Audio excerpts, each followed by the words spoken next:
Business can be like a circus. Don't let HR be the elephant in the room. Count on All4HR and Business Solutions LLC for all your HR needs. Our team uses innovative technology, effective human resource management strategies, practices, and procedures to complete the work.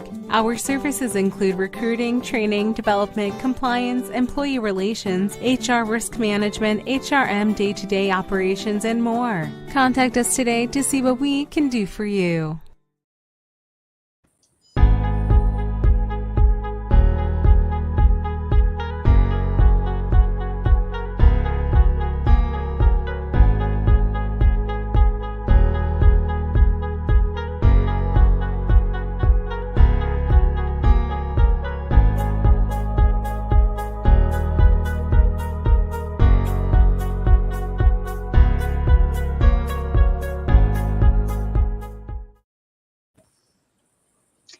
Hello, everyone. It is Talk About It Thursday.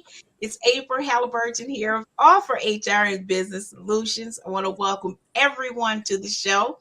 If you don't know me, again, I'm April Halliburton, founder and of All4HR and Business Solutions. We've been in business over 11 years. Our mantra, folks, is business can be like a circus. Don't let HR be the elephant in the room. Spit it out, right? So we're here today. As you guys know, every month we have our nonprofit spotlight, and this month we have the fantastic Malika Williams of the L.I.V.E Outreach. So I want everyone to jump in. We're just giving it a few seconds. You guys know that I'm turning my heater on and off, so bear with me. If you haven't had a chance, be sure to follow us on Instagram at All4HR, Twitter, All4HR, Facebook, All4HR Business Solutions, and LinkedIn, All4HR Business Solutions. Come on in, folks, and have a seat.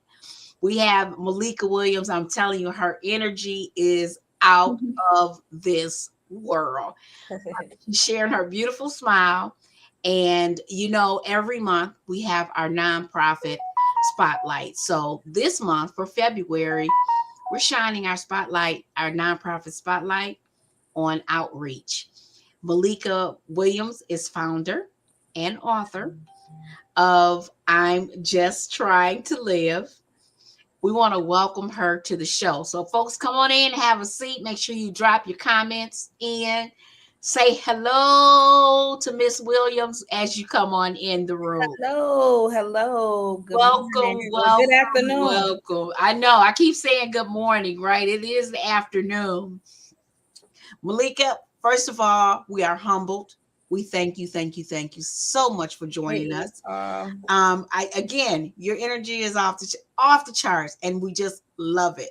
So be sure to share it with everyone and tell us a little bit about Malika. So wonderful things to say about me. Absolutely. Where do I start? I mean, but no, I just this journey with being a founder of a nonprofit and things like that, and seeing this little seed and seeing it grow, and being able to reflect on originally when it was just a thought to some of the things that we have accomplished. And even though we still have so many more hurdles to go, I feel so good with where we are and the necessary steps we've taken to get there. So it's been so many different challenges. So it's been a learning experience as well. And I think that's what I've had to learn with going through this as a business, period, because whether you regulating through nonprofit or profit, it still has to be regulated as a business. Everything still has to function in a way that everybody is able to complete a task or complete tasks and the mission is being pushed. Perfect. So why don't you tell us what inspired you? What inspired you to start L.I.V.E Outreach? What's your story for starting it? Well, I entered into foster care when I was about 14 years old. And one of my first experiences in foster, in the system was I was placed into Vista Maria for about 6 months. And it was my first time ever being in like a facilitated facility, as far as like, almost kind of like of a jail type of setting, like as far as somebody telling you when to eat, where to go, what you can do, what you can't, like every second of the day. So of course, in a sense, of course, it kind of felt like I was incarcerated. So just knowing that it was a group of people and we all had our own individual issues or things that we had went through, but we all wanted love. Like every kid there just genuinely wanted to, rather go home and the situation in their home be rectified, or getting into being adopted or going to a foster home. And it's so unfortunate that when you a child and you have those dreams and aspirations, but you don't have no control over, like where you go and who goes with you. And so you kind of go through this snowball, Right. And so I basically entered foster care at 14. By the time I was 16, I was a teen mom. By the time I was 17 years old, I was in jail facing 2 felony counts. Okay. And looking at some prison time. So the experience, of course, going to jail and really being in there with some really hardcore people that was really like, had lived that lifestyle and was okay with living that lifestyle, was definitely like just an eye opener of that I was better than that. I had so much more potential to be more than that. And at that, not only that, I had a son to show that we could break this curse. We could change, because on even on my son's father's side, the history behind that wasn't so great either. So my son was, had families where it was kind of torn on both ends. So I felt like, me being placed in jail that time was like where I had to make an executive decision that I needed to make some changes in my life. So,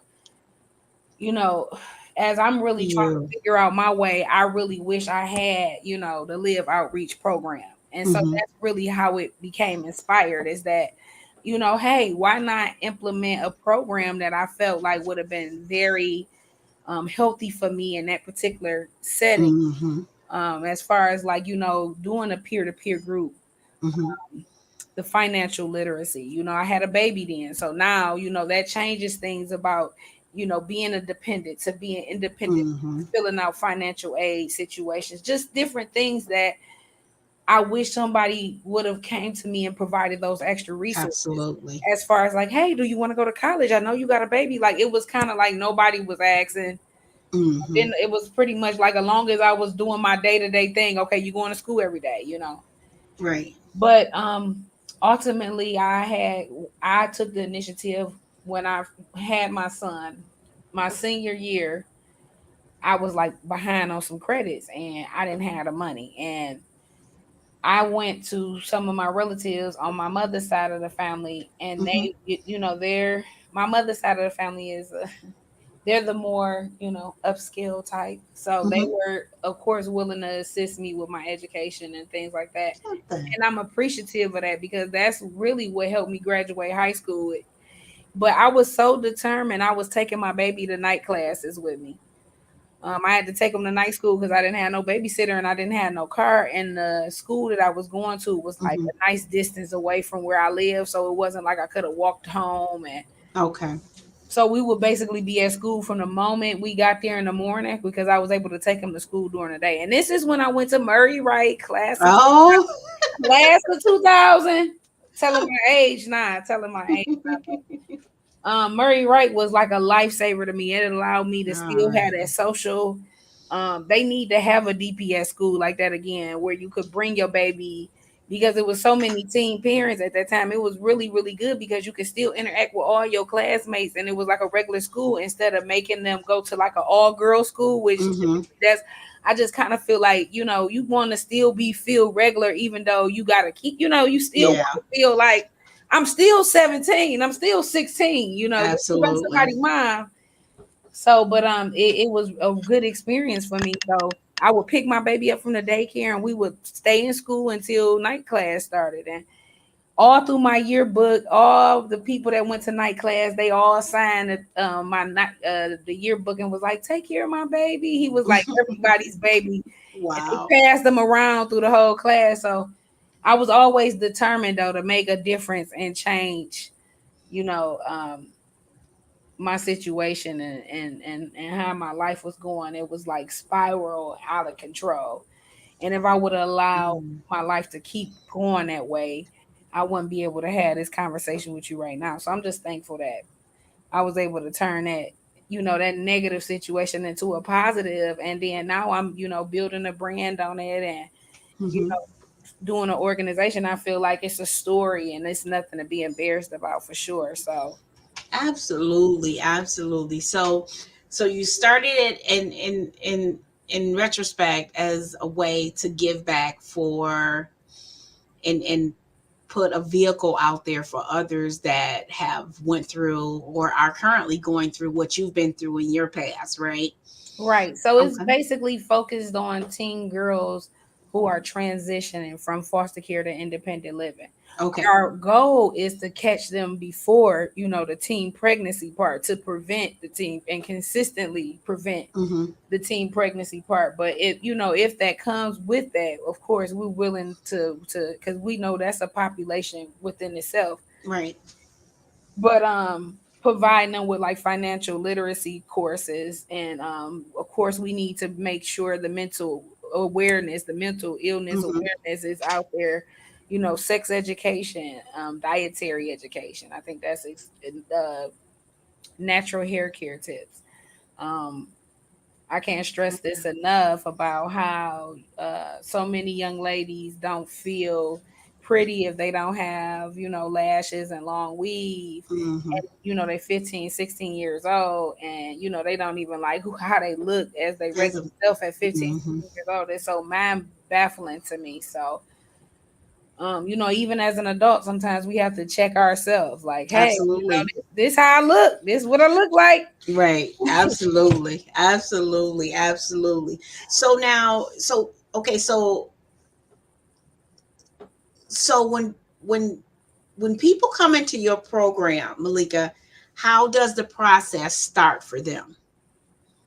So right now we're offering like mentorship Okay. and things like that. But to get off into it a little deeper, one of my Mm-hmm. ultimate goals for Live would be to be able to house, or I hate to use the word facilitate, but basically purchase or get a donated home or maybe a Mm-hmm. donated multifamily home that needs some repairs that's in the city, because we know there's plenty of empty buildings and things Mm-hmm. that Live could be in that could utilize and be in a growing neighborhood, and ultimately be able to provide housing where we be able to provide these workshops extensively in the facility. And Right. it's something that would be like goal oriented, so everything Mm-hmm. is goal oriented as far as what are some of the things that you want to achieve. So I think realistically, setting short-term goals and long-term goals. So even if it's, hey, I want to get my driver's license, I want to graduate high school, I want to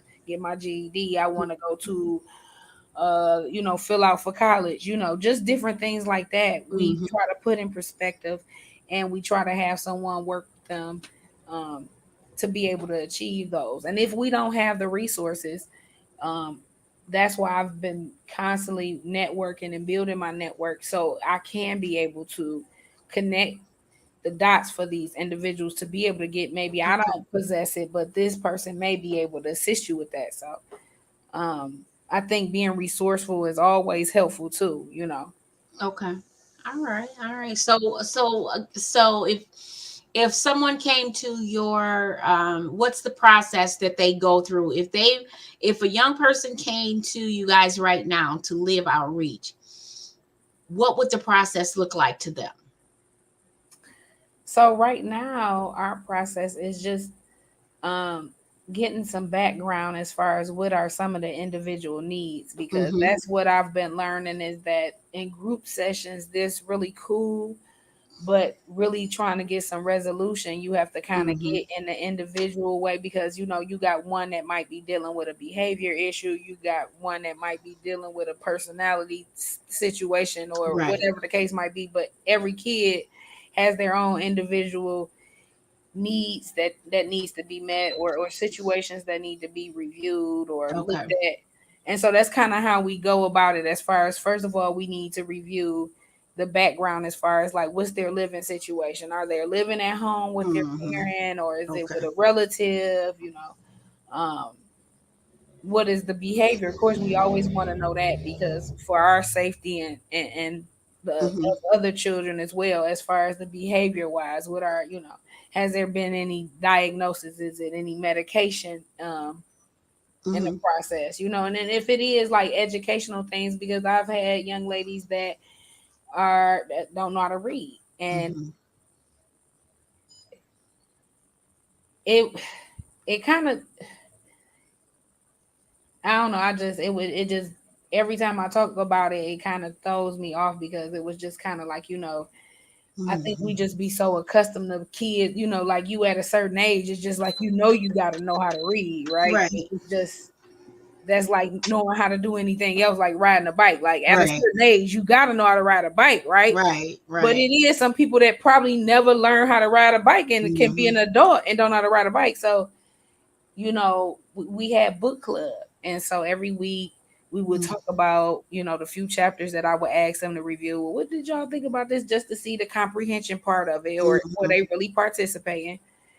And so, you know, we would have some students that were some students that were really eager, like, hey, you know, let me tell you about this and that's and that, and this remind me of a situation with me and with this. And then you had some that was like non-responsive. It was like not of an interest. And of course, literacy is really big, and by Live being something that's growing, we of course trying to utilize different techniques to keep engaged and intrigued, absolutely, like that, because you're dealing with kids. And then you got to remember, like, phones is just everything. So to get them detached from that for a good hour is already like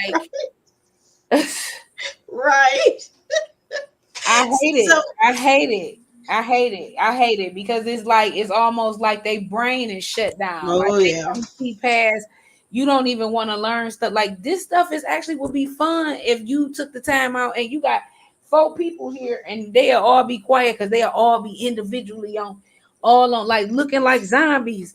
They ain't look, they just on the phone. That's all you see. So we always try to implement, you know, books, you know, hey, you know, and having some type of incentive, you know, candy can always, depending on the age group, certain things can always, but never was engaged. So once I started peeling back some of the layers, it was a, you know, a literacy problem, as far as it was the issue with that. And speaking with the mother, single mother, you know, 4 children, you know, so it was kind of like, wow, you know, it was something like a reality of some of the things I wasn't, you know, equipped for to be able to assist with, but I know that the need is there, and that,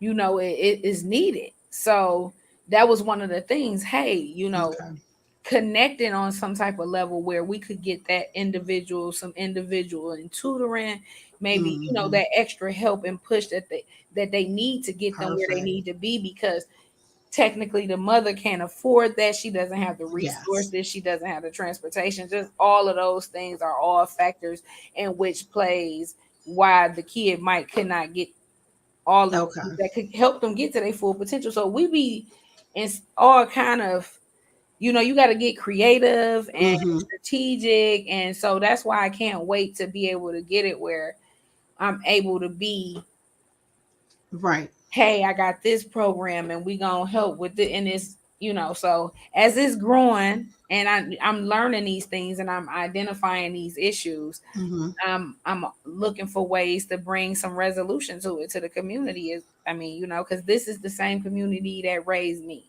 Right. Absolutely wonderful. Absolutely wonderful. So now, if individuals come to your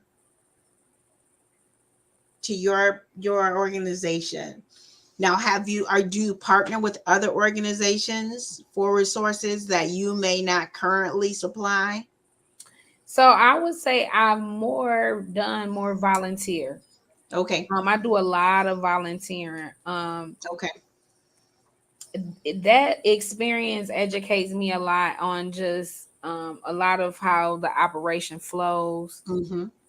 how some of the volunteers are retained, how they Okay. function. I mean, honestly, it's an eye opener, and it's refreshing because you get a lot of experience with working with the community and connecting with the other volunteers and what they're passionate about. And Right. so like every year we do like a community cleanup. Mm-hmm. We might go out, and me and a few of people that represent L.I.V E, we then cook some food up in the kitchen all night and went Mm-hmm. out and served like 100 plates of food to the homeless. Just things that's placed on our heart, and we know that it's so much of it that we Mm-hmm. can't do everything, but we do try, and that's just all we can do. So Mm-hmm. we be excited for that. We feel good about it. Everybody be so refreshed afterwards. So it's like, we Wow. complain about the little stuff, but when I think about it, it's like, I got a warm bed, and I'm getting in a dependable car, and Mm-hmm. it's a lot of things to be more thankful for. So I am thankful. So Good. I'm even more thankful that I'm able to bless others and Good. Perfect. be that light, and a lot of times I like the lady at work. She was like one day was like I'm having a bad day. I said, well, get me a hug so I can rub some of this good light I got. Good for So you. look, I got the hug in there. I told you folks that your energy is just wonderful. I love your energy. I really, really do. Um, so Thank you. so it's founder of Live Outreach. You're also founder, single mom, and author. Yes. So tell us about the author Malika Williams. Tell Oh us my about God. this fantastic book. So I'm just trying to live. Okay. All right.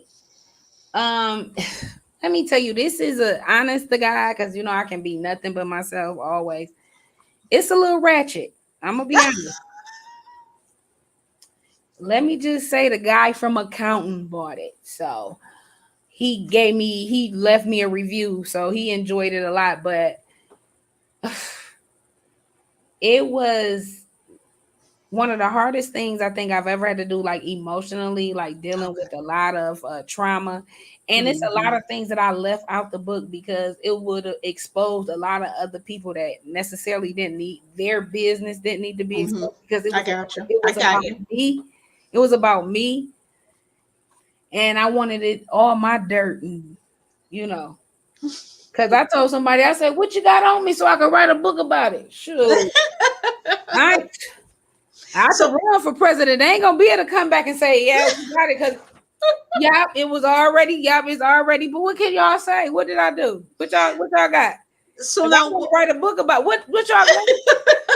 so, so tell us what the I book did one in second grade. I'm about to write this down. you do.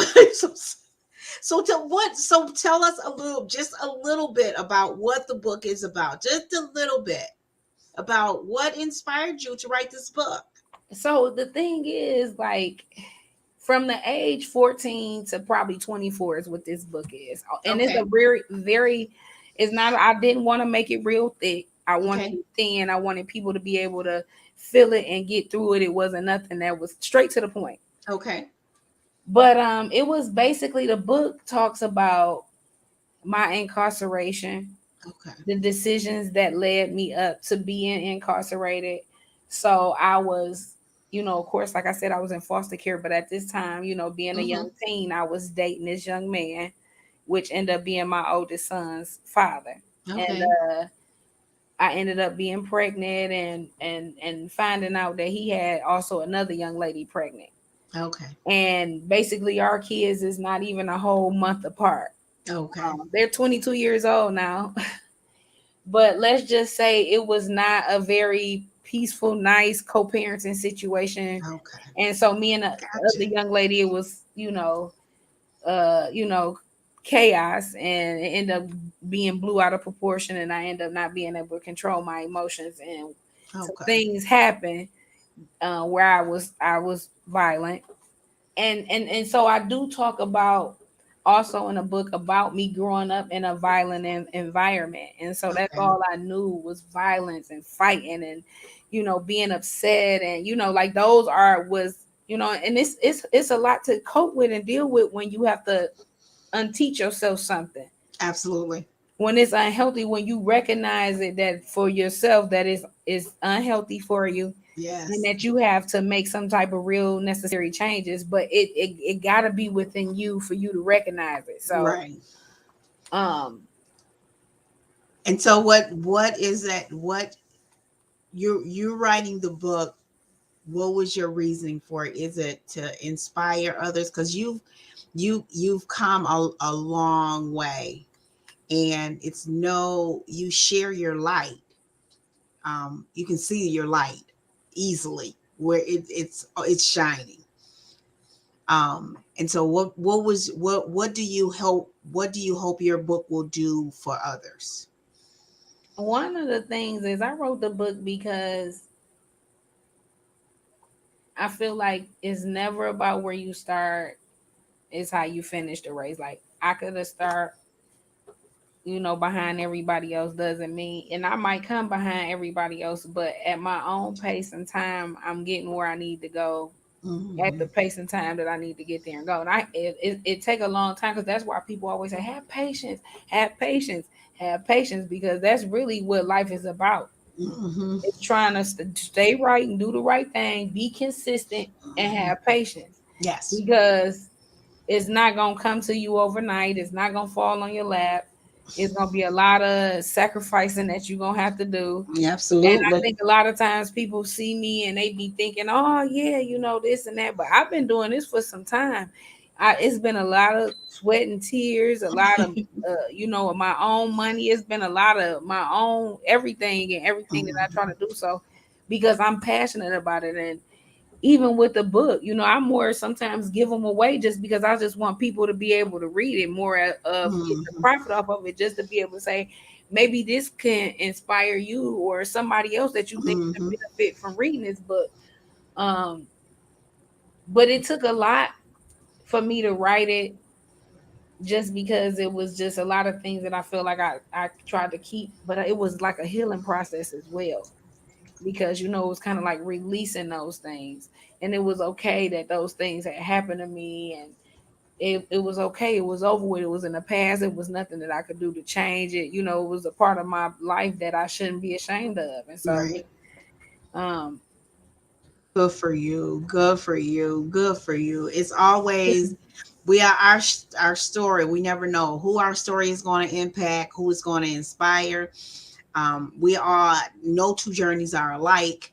I always say that no two journeys, like your journey is different than mine's. Mine's is different than hers or his, and so you never know how your journey is going to impact someone else's just by again seeing your light. I mean, it's really like I said, you have a beautiful smile. I love your laugh. I love your energy, thank and I you. love the fact that you took a situation and took control of it. You didn't let it control you.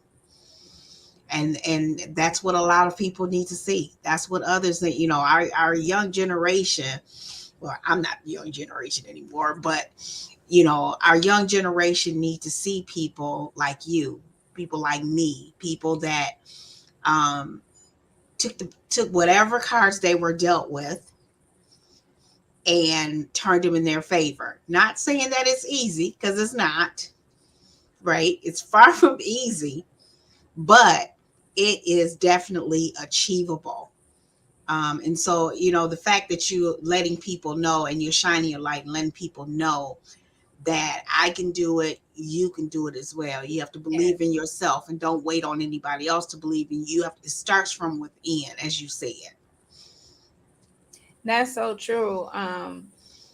I think it's just important when I had a meeting, and just to put this in there, and I was meeting with two doctors, Mm-hmm. and they were representing a large corporation, and they wanted to kind of get more involved in urban community, because I'm pretty sure is they have projects or certain Mm-hmm. projects and things that they might get some grant funding for. So this might be the particular demographic Mm-hmm. that they need to um that they want to serve. Mm-hmm. So of course you have to get people knowing what's going on. And so Right. I was explaining to them that I think it's very important to be able to have someone that can be in both worlds, because I can sit here and have this intellectual conversation with someone, Mm-hmm. and I can still go in the gut of the neighborhood and have the same kind of conversation with them. Mm-hmm. However, anybody think it's any different is the language Mm-hmm. might be, or it might be a little slang here and there, but nothing. But it's I like being able to have that Mm-hmm. access to that, because I'm able to see hands on and know hands on what works and what don't work. Whereas you got people that's coming in the community and they want to help. Don't get me wrong, they want to Mm-hmm. help, but they don't have they don't even really know the need, because they don't understand Mm-hmm. it. So if you ain't never lived it, you don't even have no close friends in it, like not, and you got to really live it and really be involved in it to really see, to know, like, because we all lived in, Mm-hmm. and grew up where it's kind of like it's gonna be 1 out of 10. We're gonna hear something like that, whether it was our household or the neighbors or the one of our cousins, somebody Right. know. Right. So I think it's important, and that's why I feel like it's a big part of what makes me um unique in that field, is that I can actually say, hey, this is something that I did, this is somewhere I've Mm-hmm. been, and this is not just something that I read about. These are not just statistic numbers that I just came up with. Absolutely. Kind of like I am the statistic, I am the, and I feel good about that. I feel like that's for anybody in something that they're really good, that really they can relate to, whether that's losing a loved one or Mm-hmm. certain things like that.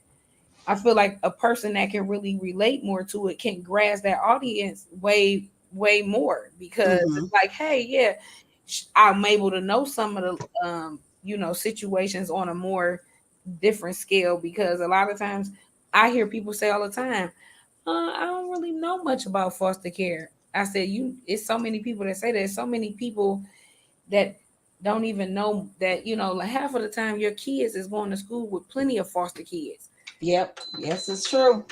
But This is nobody very never true. really come back and say, Bobby is a foster kid, because a lot Mm-hmm. of times nobody talks about that. But it's a lot of kids right at the school right now that's living with a relative or living in a foster home and Mm-hmm. going to school every day. So I think bringing awareness to that particular demographic, was just a personal thing for me, because a lot of times those teen girls are more frowned upon, because they might be already sexually active, and like, and a lot of times when dealing with older kids, it's much harder to place them, just because Absolutely. a lot of times people feel like it's a lot of baggage dealing with teenagers, because I mean anybody that got their own teenager knows that it's difficult dealing with a teenager. Now here you is dealing with a teenager that had already been through chaotic life, Right. traumatic childhood. Like, ain't no telling what I'm bringing in my house. So it take a special individual to want to take on them type of projects. And, at that time I didn't understand that. Like, why, when nobody really stick with loving me and helping me and being there for me. So I didn't understand a lot of that. It took for me to not really place no blame on anyone, because everyone was all in, everything was in divine order, like it needed to be, for it to all turn out like how it has. So I'm past the, oh, why I should have, but at that time, like Yeah. in the book, it does talk about that. Like, I felt like that a lot. Like, why this happening to me? Why that's happening to me? But I feel like it'll be the story to a really good song. I mean, a really good story. Yes. Absolutely, absolutely. And so now your target audience, your target market that live outreach services, what's the age? Between 13 to 18. We Okay. trying to do to 21 because like I said, we're more trying to do the transitioning out. Okay. Okay. But we do, like I said, we're trying to get that whole high school age, preferably Okay. catching them ninth, 10th grade year. Okay. Okay. Okay. All right. And so, if individuals want to, I have the acronym which is going across the screen for LIVE, which is L is learn, I is innovate while creating, V is be valiant, and E is extraordinary people. So I want everybody to take a look at that and kind of read it over a few times and see how that resonates with you. It means a lot for people to understand that that's what life is about. Living is learning, being innovative, and of course you got to be valiant. Absolutely, absolutely. And we are all extraordinary people, regardless to what people tell you, regardless to what people say about you, or what you hear, or what you see on social media or see on TV. We are all extraordinary people. Yes. It's just important that you know how extraordinary you are as a person. Um, so you've done Live Outreach has done several programs, and your current event is called the One Item Challenge. Tell us about that event. So the one item challenge came from a really good friend that had done a lot of work with Live. Actually, was like one of the ones that was originally helping me get Live off the ground, which was a young lady named Rosia. And I don't know how we were going to go and volunteer with Covenant House, and they Mm-hmm. house a lot of homeless teens. Mm-hmm. So their demographic is homeless teens, and they have a fundraiser every year where they have executives sleep outside for the night to raise money about homelessness with teenagers and things Mm-hmm. like that. But they Covenant House has an awesome program, and so we decided to challenge all our friends and family to at least one toiletry item. So that could be a toothbrush, toothpaste, shampoo, conditioner, body soap, mouthwash. Um, Sometimes we get people that do, since they know we deal with girls, we might get somebody that do little stuff like nail polish or Mm-hmm. things that is of the body, smell good, things that'll make you Mm-hmm. feel good or look good, but it's of your hygiene. Okay. So, we wanted to make it feasible for everybody, because one thing that Live stands on is, we want people in the community, even the people that we serve, to be able to feel like they can help other people. Mm-hmm. So we always do like the one item challenge, which everything is like you can go to the Dollar Tree and go buy a toiletry item, even though they went up a few cents. A lot of people could still go to the Dollar Tree and retrieve, a item or two, and that way they can contribute as well. And so that's kind of how we came up with the one item challenge, because this was around the time when people were doing the ice challenge, and when they was dumping the water on people. And so we were like, hey, why not do the one item challenge where we can say, Mm-hmm. hey, I challenge you to support the Live Outreach and Mm-hmm. donate one toiletry item, and then we'll list all the toiletry items and things like that. And then for a few years it was doing really, really well. We was doing pretty good. And of course the pandemic, it kind of fell off a little bit, and so I'm Okay. trying to get the momentum back. Right. Had a few donations, but we're still doing it till March the 10th. And we might extend it depending on how good of a pickup that we get. But right now, March the 10th is our deadline. But yeah, we're looking for toiletry items. And what we plan to do this year with those items is make baskets, and we're gonna donate them to a few young ladies in the community. Um, normally we would give it to a larger organization that would rather house these young ladies. So like Vista Maria or Alternative for Girls, things like that. We would normally give it to them because we know they house them. But we want to see, and we want the people that put their donations towards this to really see vividly where these particular items go, who really benefits from them. So we were going to take some families, and whether we were going to find a designated area where they could come and pick their baskets up, or we were going to, depending on location wise, possibly do some drop offs as well. So now, so tell me where they can, how do they get the items to you? So you can always email me. Okay. When I was doing, normally I have a particular time and day. So say for example, I say Mondays and Wednesdays from 9 to noon. I come and pick up whatever you guys have.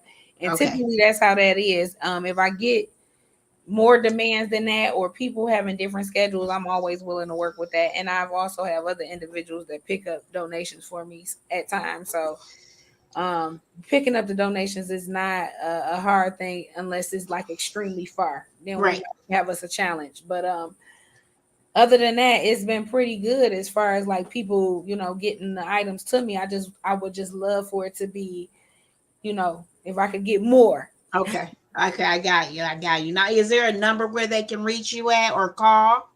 They can call me at 313-952-4564.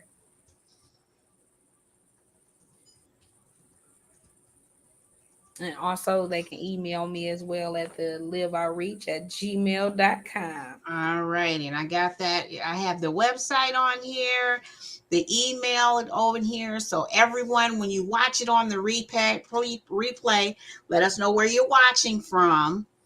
Okay. Make sure so all of our Ms. Williams contact information is down below, her email. We can donate some one thing of Vaseline or some nail polish or some toothpaste, or come on, I know we can. I'm getting ready to do my part. I'm gonna tell you that right now. After after this, I'm getting ready to do my part. So rest assured, we getting ready to do our part. We appreciate that. Yes, we definitely are do our part. And before we go, though,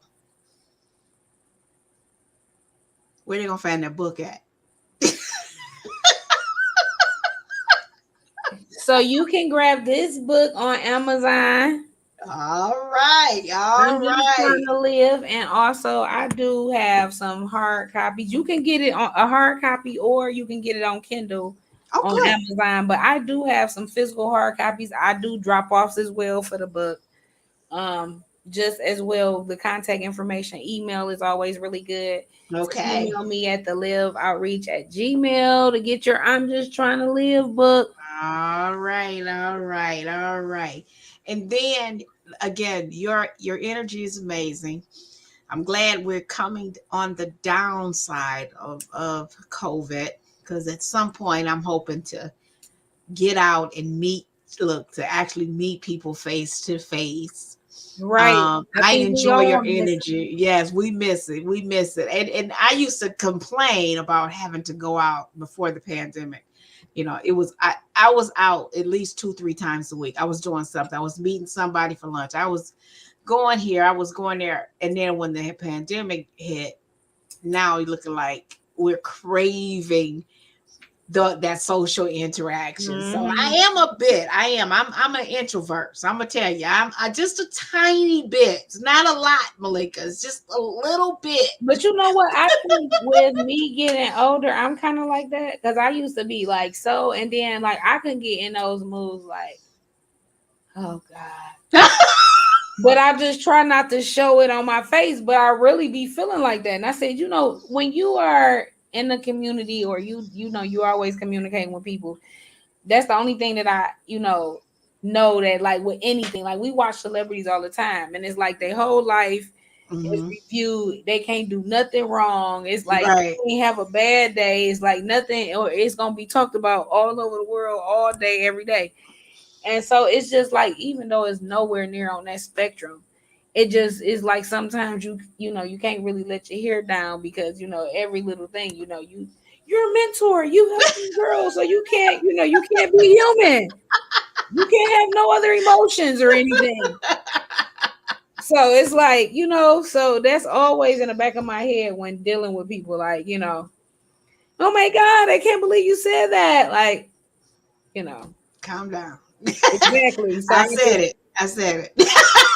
I said it. It's already out there. Yeah, and it's calm okay down. because it's the truth, right. and you probably never heard it that way, but that's what it's gonna be. That's what it's gonna be. I love it. That's they what don't be it's gonna liking be. me sometimes. Yes, that's what it's gonna be. That's what it's gonna be. And so I can't tell you how humbled I am. From the bottom of my heart, I thank you so much.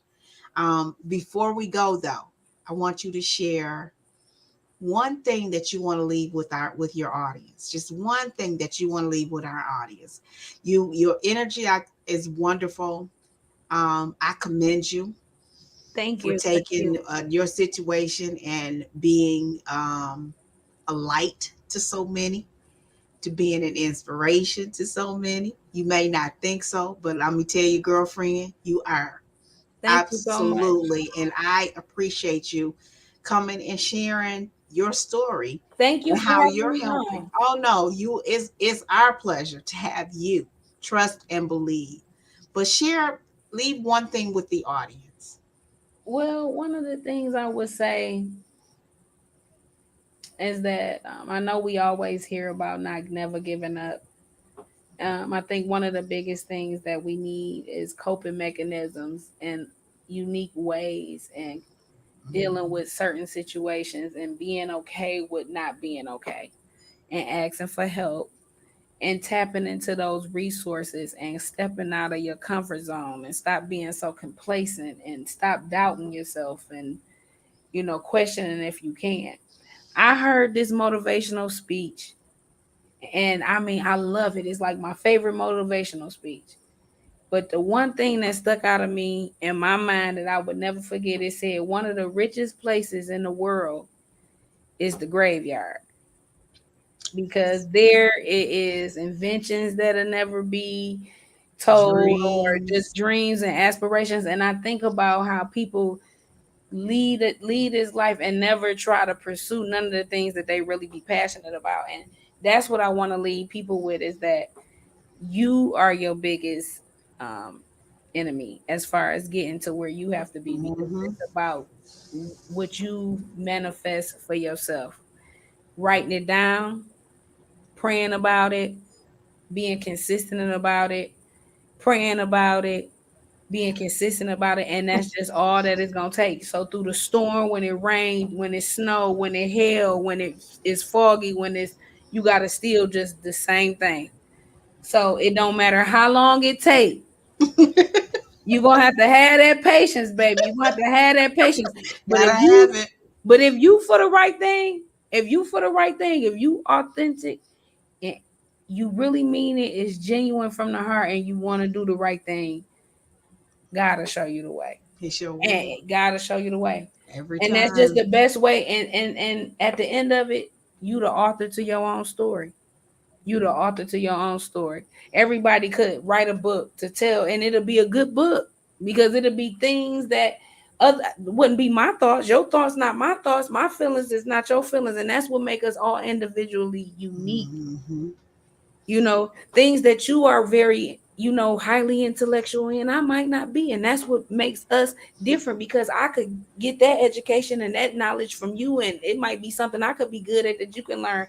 And people got to be open-minded to those things. Mm-hmm. When you are Absolutely. building a circle of foundation of people, you want to be around people that can build you up in those things that you are weak in, that they are Mm-hmm. strong in, and the connection of that is authentic. Mm-hmm. And that's very hard to find, but it'll alter everything, will filter itself out. And that's one thing I learned about, like, people leaving your life, you're not dealing with people, none of these things are mistakes, or it's not coincidental. You know what I'm No. saying? No matter how much we want to think about it, but sometimes that's how God way is, a filtering out Mm-hmm.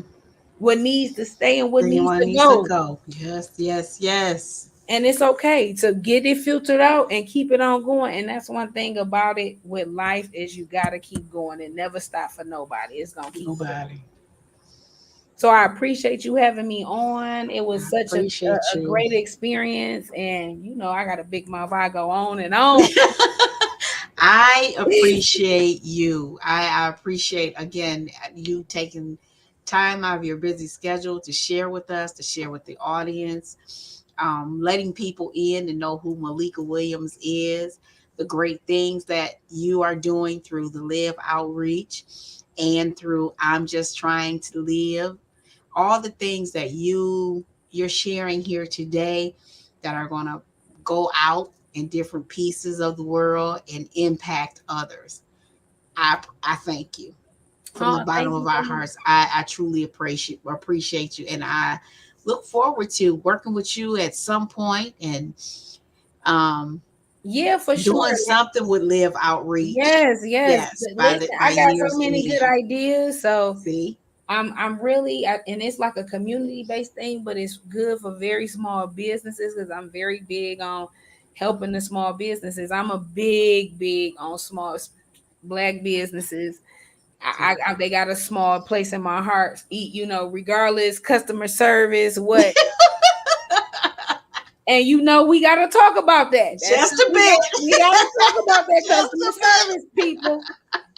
But see, they'll be mad at me about that. They ain't talking to me now. You know. Oh my goodness, stop it. So, but it's being realistic that they sometimes have phenomenal product and but the customer service. If we could get that customer service down, we would. It'll be blew out the water. If we took the professionalism and the customer service, we would blow it out the water every time. Yeah. You know what I'm saying? So, I mean, there you go. April, you can start a business just giving etiquette on. That's a big deal. Right. Customer service. Yeah. People don't realize. When I worked for Marriott, they were big on that. They were really big on, you know, they had a strategic plan and they kind of like was repetitive as far as like putting that in you. So like even to this day, I still be like, my pleasure, you know. Like, don't even realize what you're doing.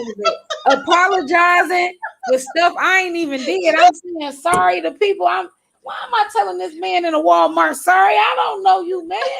But it's just that it's been so repetitive and I worked for them so long, but it's a good trait to have because it's kind of like, but then it kind of like in tune you out, you know, because of course you want to be empathetic to people's certain needs, but it's like, you know, certain situations, if it's raining and you and your family was going to a ball game, that don't have nothing to do with the stay at your hotel stay, but people will come in and take their frustration out on you just because you an employee there. So those type of challenges actually help me a lot with also dealing with people in the public or just dealing with people, period. Yeah. And so we can all learn. We all can learn from that, you know.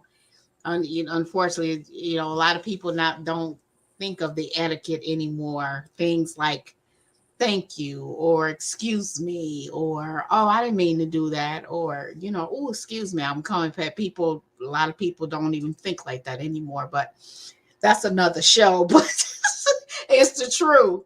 But I appreciate you and I thank you. I thank you so much for being here with us. I really do. And I do, again, everybody, the Cash App is below. The email, the website, go ahead and donate your 1, 2, 3, 4, 5 items. You can do 5 items for $5.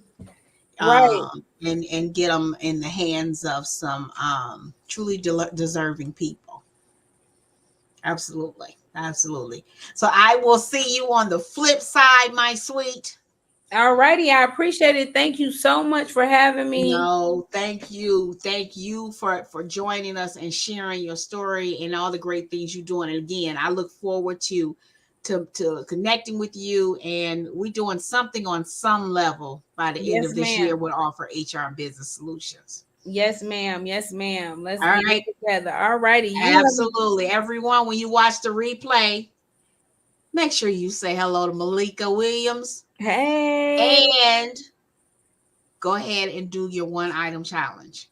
And I challenge you to go ahead and donate that one item. That one item is going to be, we'll have the links all over social media. So go ahead and donate that one item challenge. We appreciate let's go ahead and blow this challenge out the water. It don't take nothing. It literally will take nothing to blow this challenges out. This challenge. Tell them, April. Okay, so everybody join. Make sure on the replay, let us know where you're watching from. Don't forget, watch us all. You can follow us on Twitter at All4HR, Instagram All4HR. We're on LinkedIn at All4HR Business Solutions. We are on Facebook at All4HR Business Solutions, and we have the Facebook group, which is Small Business HR Success Hub. So go ahead and like us, share, and donate your items to the Live Outreach Challenge. Folks, business can be like a circus. Don't let HR be the elephant in the room. Until next time, be safe, be kind, and wear your mask. Thank you so much, Malika. I'll see you on the flip side. Everyone stay safe. Bye. Bye. Bye.